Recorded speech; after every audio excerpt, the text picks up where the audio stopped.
اگر ہم نے وقت ضائع کر دیا تو ایوبی حملہ کر دے گا۔ خطرہ بڑھ گیا ہے۔ گمگشتگین اسی سلسلے میں حلب گیا ہے۔ اسے جو خطرہ نظر آ رہا ہے اس نے اس کے ہوش ٹھکانے کر دیے ہیں۔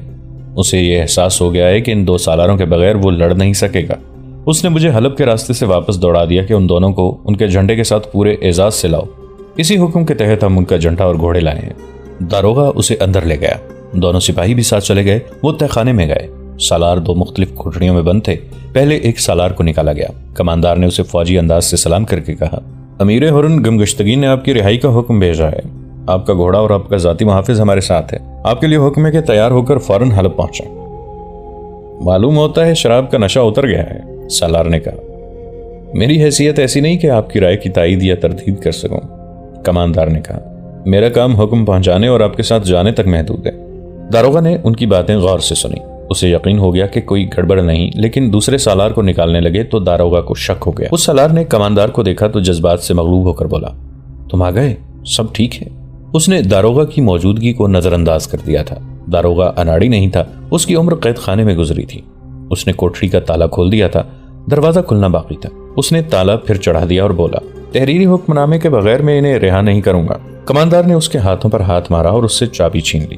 2 سپاہی جو سالاروں کے باڈی گارڈ بن کے آئے تھے داروغہ کی پیٹھ کے ساتھ لگ گئے۔ دونوں نے خنجر نکال کر ان کی نوکیں اس کی پیٹھ پر رکھ دیں۔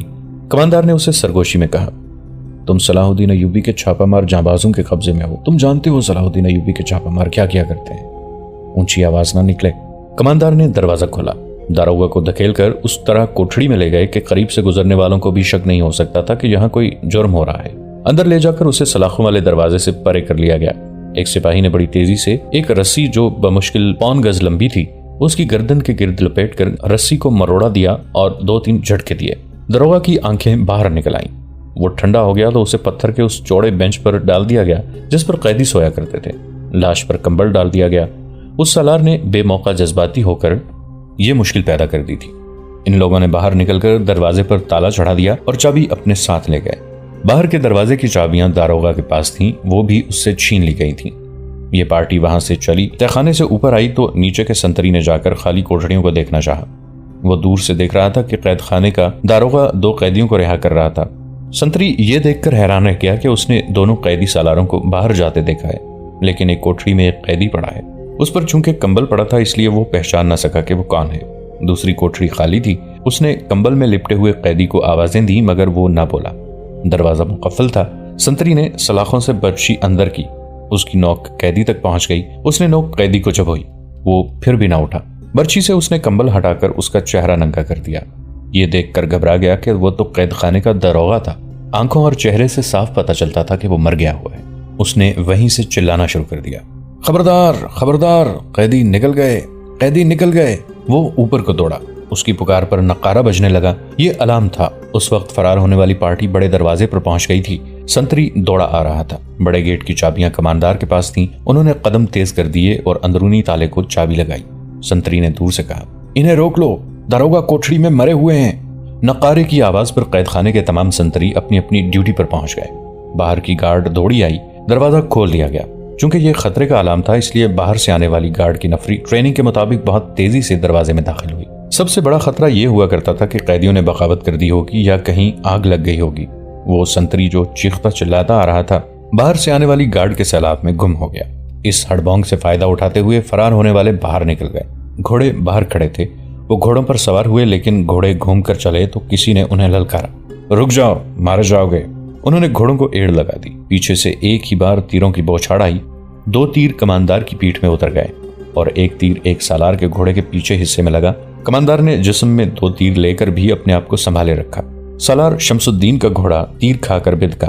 شمس الدین نے اسے سنبھالنے کی کوشش کی اور اسے کماندار کے گھوڑے کے قریب لے جا کر اس کے گھوڑے پر کود گیا۔ کماندار آگے کو جھک گیا۔ شمس الدین نے اس کے ہاتھ سے باگیں لے لیں۔ پیچھے سے اور تیر آئے لیکن گھوڑوں کی رفتار اچھی تھی، زد سے نکل گئے۔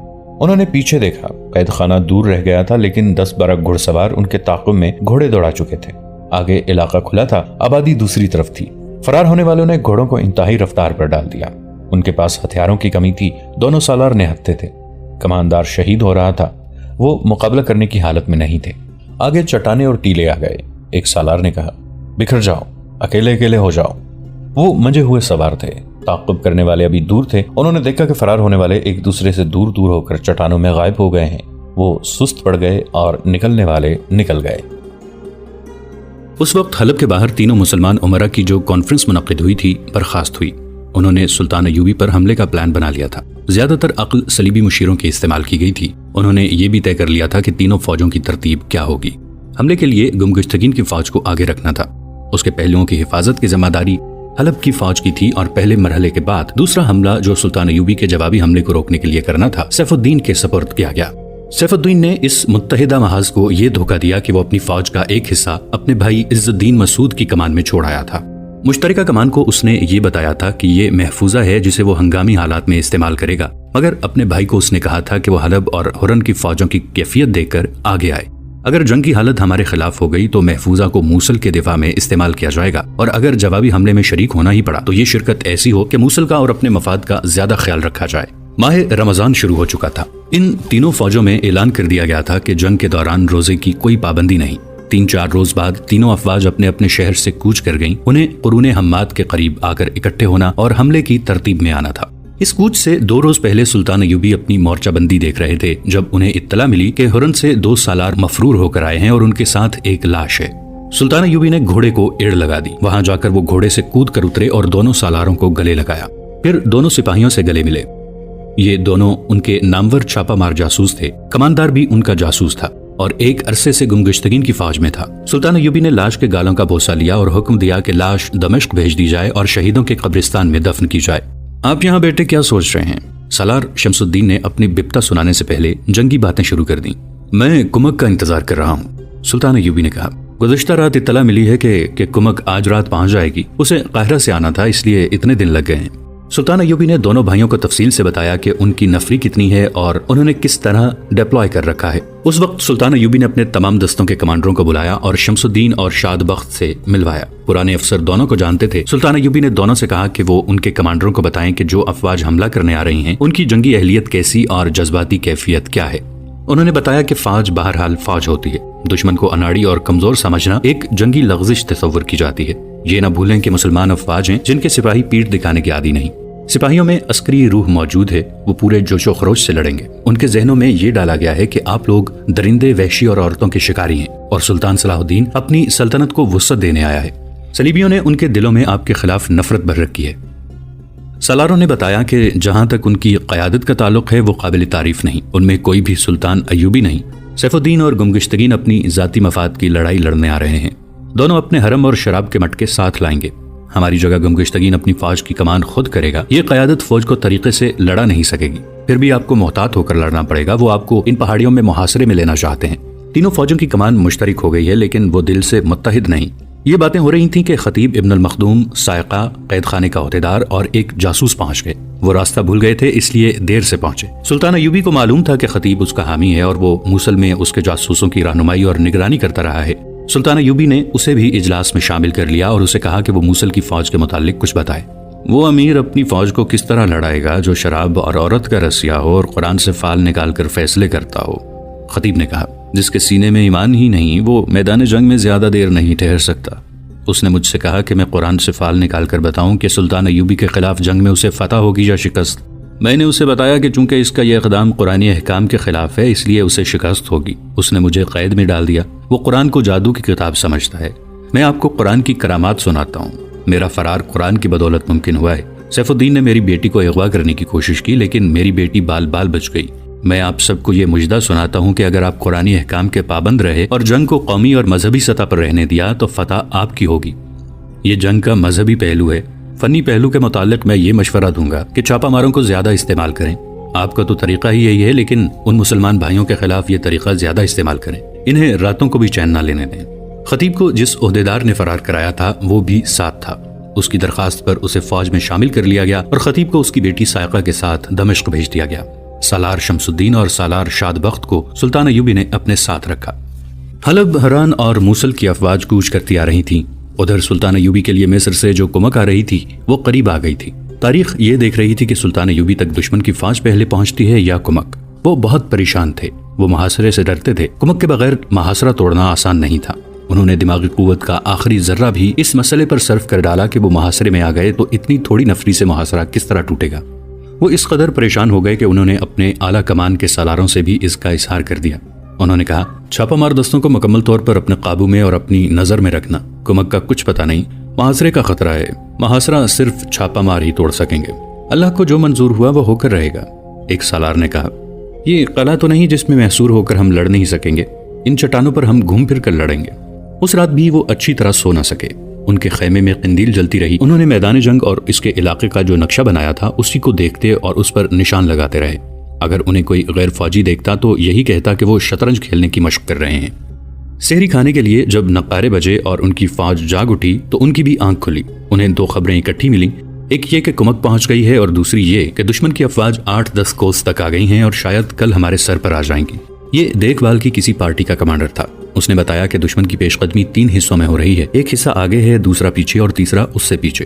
سلطان ایوبی نے جو معلومات لینی تھیں لے لیں۔ انہوں نے یہ اطلاع لانے والوں کو بھیج دیا اور دربان سے کہا کہ وہ چھاپا مار دستوں کے کمانڈر اور کمک کے اعلیٰ کمانڈروں کو فوراً بلا لائے اور انہیں کہے کہ وہ سحری ان کے ساتھ کھائیں۔ انہوں نے جلدی جلدی وضو کیا اور کمک آ جانے پر شکرانے کے نفل پڑھے، پھر خدا سے کامیابی کی التجا کی۔ تھوڑی ہی دیر میں چھاپا ماروں کا کمانڈر آ گیا اور اس کے بعد کمک کے 4 کمانڈر آ گئے۔ سحری کا کھانا بھی آ گیا۔ کمک ان کی توقع سے کم تھی لیکن ان حالات میں یہی کافی تھی۔ العادل نے جو اسلحہ بھیجا تھا اس سے سلطان ایوبی مطمئن ہو گئے۔ اسلحے میں چھوٹی اور بڑی منجنیقیں زیادہ تھیں اور آتش گیر مادہ بھی بہت زیادہ تھا۔ کمک نفری کے لحاظ سے تھوڑی تھی لیکن یہ نفری چونکہ تجربہ کار تھی اس لیے کارگر تصور کی جاتی تھی۔ البتہ یہ دشواری نظر آ رہی تھی کہ اس فوج اور گھوڑوں کو پہلی لڑائی کا تجربہ نہیں تھا۔ اتنے میں انٹیلیجنس کا سربراہ حسن بن عبداللہ بھی آ گیا۔ اس نے بتایا کہ حلب سے اپنا ایک جاسوس آیا ہے جس نے یہ معلومات دی ہیں کہ صلیبیوں نے اس مشترکہ لشکر کو تیروں اور کمانوں کا ذخیرہ، آتش گیر مادے کے مٹکے اور 500 گھوڑے بھیجے ہیں۔ جاسوس نے یہ بھی بتایا ہے کہ وہ پیش قدمی کے بعد آیا ہے، اس لیے اس نے دیکھا ہے کہ یہ مٹکے اونٹوں پر لاد کر لائے گئے ہیں۔ یہ قافلہ الگ تھلگ فوج کے ساتھ ہے، منجنیقیں بھی ساتھ ہیں۔ اس سے ظاہر ہوتا ہے کہ دشمن منجنیقوں سے آگ کے گولے پھینکے گا اور فیتے والے آتشی تیر چلائے گا۔ سلطان ایوبی نے چھاپا مار دستوں کے اعلیٰ کمانڈر سے کہا، تمہیں سب کچھ بتایا جا چکا ہے، اپنا کام تم جانتے ہو، اب پہلے منصوبے میں یہ ترمیم کر لو کہ جب تک دشمن حملہ نہ کرے اس پر کہیں بھی شب خون نہ مارنا۔ اطلاع کے مطابق وہ سیدھا قرون حماد کی طرف آ رہا ہے، شب خون مارو گے تو اس کی رفتار سست ہو جائے گی۔ حملے کے بعد تمہیں معلوم ہے کہ میں جوابی حملہ نہیں کروں گا، دشمن کو میرے حملے کی توقع ہوگی جو میں سامنے سے نہیں عقب سے کروں گا۔ تمہارا کام اس وقت شروع ہوگا جب دشمن عقب کے حملے سے گھبرا کر ادھر ادھر نکلنے کی کوشش کرے گا۔ ان پہاڑیوں میں سے دشمن کا ایک بھی سپاہی نکل کر نہ جائے، زیادہ سے زیادہ قیدی پکڑو، وہ مسلمان سپاہی ہیں، تمہاری قید میں آئیں گے تو حق اور باطل کو سمجھ جائیں گے، یہی میرا منشا ہے۔ ہمارے مقابلے میں آ کر ہمارے تیروں سے اور ہماری تلواروں سے جو مرتا ہے اسے مرنے سے میں روک نہیں سکتا۔ تمہارے سامنے یہ اطلاع آئی ہے کہ دشمن آتش گیر مادے کے مٹکے لا رہا ہے، ہونا تو یہ چاہیے تھا کہ یہ صحیح حالت میں ہمارے قبضے میں آ جائیں، لیکن ان سے تم ایک فائدہ اٹھا سکتے ہو۔ اپنے کسی دستے کے 10-12 منتخب چھاپا ماروں کو یہ کام سونپو کہ وہ حملے کے دوران شب خون مار کر ان مٹکوں کو توڑ دیں اور آگ لگا دیں۔ دن کے وقت وہ دیکھ لیں کہ مٹکوں کا قافلہ کہاں ہے۔ سب سے زیادہ ضروری بات یہ ہے کہ دشمن ابھی ندی تک نہیں پہنچا، گھوڑوں کو پانی پلا لو اور مشکیزیں بھر لو۔ موسم سرد ہے اور یہ صحرا نہیں، پیاس سے کوئی نہیں مرے گا، پھر بھی یہ جنگ ہے اور پیاس پریشان کرے گی۔ اسے رخصت کر کے انہوں نے کمک کے کمانڈروں سے کہا، تم لوگ صرف یہ ذہن میں رکھنا کہ یہ مصر کا صحرا نہیں، پہاڑی علاقہ ہے اور ٹھنڈ ہے، دھوپ نکلے گی اور بھاگو دوڑو گے تو گرمی آ جائے گی، یہاں تمہیں ضرب لگاؤ اور کسی اور طرف نکل جاؤ کا موقع ضرور ملے گا۔ تمہیں اس کی تربیت دی گئی ہے، لیکن یہاں خیال رکھنا کہ تمہارے لیے زمین محدود ہے۔ صحرا میں تو کئی کوس کا چکر کاٹ کر دشمن کے اوپر آ سکتے ہو اور تمہیں اپنی چال دہرانے کے لیے لامحدود میدان مل سکتا ہے۔ یہاں میں نے دشمن کو جس جگہ گھسیٹ کر لانے کا بندوبست کیا ہے وہ میدان ہی ہے، لیکن محدود ہے۔ وقت نہیں ہے کہ تمہیں چٹانوں اور ٹیکریوں سے متعارف کرایا جائے، اس لیے اپنی عقل استعمال کرنا۔ تیر اندازوں کو چٹانوں پر رکھنا، گھوڑوں کو ٹیکریوں پر نہ لے جانا، جلدی تک جائیں گے، ہمارے گھوڑے کچھ عادی ہو گئے ہیں۔ انہوں نے کمک کو محفوظہ کے طور پر رکھ لیا اور کمانڈروں کو اپنی اعلیٰ کمان کے سالاروں کے سپرد کر دیا۔ ان سالاروں کو جنگ کا پلان دیا جا چکا تھا۔ وادیوں میں صبح کی آذان کی کئی مقدس آوازیں گونج رہی تھیں۔ سلطان ایوبی نے غسل کیا، اپنی تلوار نیام سے نکالی، اس کی چمک اور دھار دیکھی اور جذبات ابل پڑے۔ انہوں نے تلوار دونوں ہاتھوں پر رکھی، قبلہ رو ہو کر ہاتھ اٹھائے، آنکھیں بند کر کے انہوں نے خدا کو پکارا، خدائے عز و جل، تیری خوشنودی اس میں ہے کہ مجھے شکست دے تو میں اس ذلت کے لیے تیار ہوں، فتح دے تو تیری ذات باری کا شکر ادا کروں گا۔ آج میں تیرے رسول صلی اللہ علیہ وآلہ وسلم کے نام لیواؤں کے خلاف لڑ رہا ہوں، اگر یہ گناہ ہے تو مجھے اشارہ دے کہ میں اپنی تلوار اپنے پیٹ میں اتار دوں۔ میں ان بچیوں کی روح کی پکار پر آیا ہوں جن کی عصمتیں صرف اس لیے لٹ گئی ہیں کہ وہ تیرے رسول کی امت سے تھیں۔ مجھے تیرے وہ بے بس بندے پکار رہے ہیں جو مسلمان ہونے کی وجہ سے کفار کے ظلم و تشدد کا نشانہ بنے۔ میں تیرے عظیم مذہب کی عظمت اور عصمت کی حفاظت کے لیے صحراؤں، جنگلوں اور پہاڑوں میں بھٹکتا پھر رہا ہوں۔ میرے رسول مقبول صلی اللہ علیہ وآلہ وسلم، میرے سچے رب ذوالجلال، میں آپ کی قبلہ اول کو آزاد کرانے چلا تھا۔ رسول صلی اللہ علیہ وآلہ وسلم کی امت میرے راستے میں آ گئی ہے، مجھے اشارہ دو کہ ان کا خون بہانا مجھ پر حلال ہے یا نہیں۔ میں گمراہ تو نہیں ہو گیا، مجھے اپنے نور کی روشنی دکھاؤ، اگر میں حق پہ ہوں تو مجھے ہمت و استقلال عطا فرماؤ۔ انہوں نے سر جھکا لیا اور بہت دیر اسی حالت میں کھڑے رہے، پھر اچانک تلوار نیام میں ڈال لی اور باہر نکل گئے۔ ان کے قدموں میں کچھ اور ہی شان تھی، وہ اس جگہ چلے جا رہے تھے جہاں ان کے مرکز اور اعلیٰ کمان کے کمانڈر اور دیگر افراد باجماعت نماز پڑھا کرتے تھے۔ جماعت کھڑی ہو رہی تھی، وہ پچھلی صف میں کھڑے ہو گئے۔ ان کے ایک طرف ان کا باورچی اور دوسری طرف ان کے کسی کماندار کا اردلی کھڑا تھا۔ نماز سے فارغ ہو کر سلطان ایوبی قرون حماد کی طرف روانہ ہو گئے۔ راستے میں انہیں باری باری 4 قاصد ملے اور زبانی پیغام دیے۔ یہ دیکھ بھال کی پارٹیوں کے قاصد تھے جو ہرن، حلب اور موصل کی مشترکہ فوجوں کی نقل و حرکت اور سرگرمیوں کی خبریں لا رہے تھے۔ یہ سلسلہ دن رات چلتا رہتا تھا۔ سلطان ایوبی نے قاصدوں کو رخصت کر دیا۔ ان کے ساتھ سالار شمس الدین تھا، اس کے بھائی سالار شاد بخت کو انہوں نے کسی اور طرف متعین کر دیا تھا۔ دشمن کے متعلق جو خبریں مل رہی ہیں ان کے متعلق آپ کا کیا خیال ہے؟ شمس الدین نے پوچھا۔ کیا ہم اتنی تھوڑی سی فوج سے اتنے بڑے لشکر کا مقابلہ کر سکیں گے؟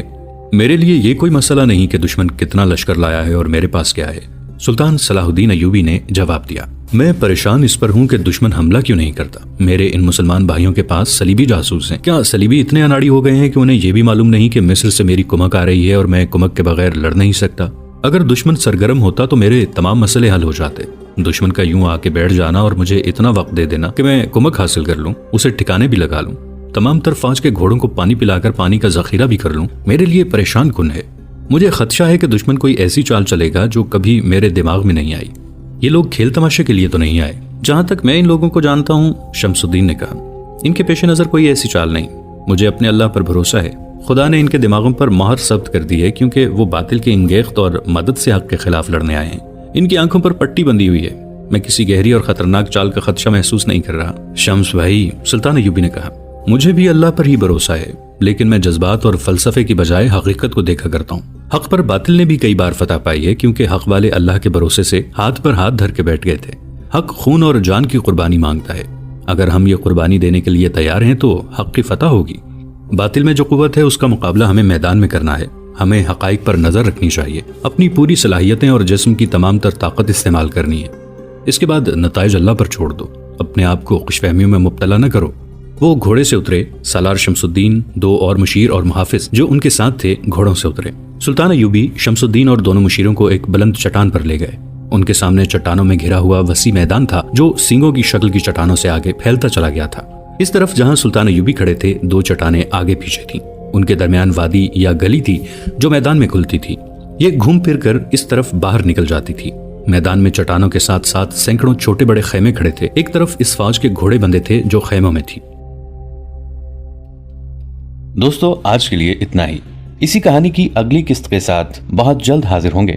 نیچے کامنٹ سیکشن میں اپنی رائے کا اظہار ضرور کیجیے گا۔ ہمارے اس چینل کو سبسکرائب کر کے نیچے موجود بیل آئیکن کو بھی ضرور کلک کیجیے گا۔ اگلی ملاقات تک کے لیے ہمارا اور آپ کا اللہ نگہبان۔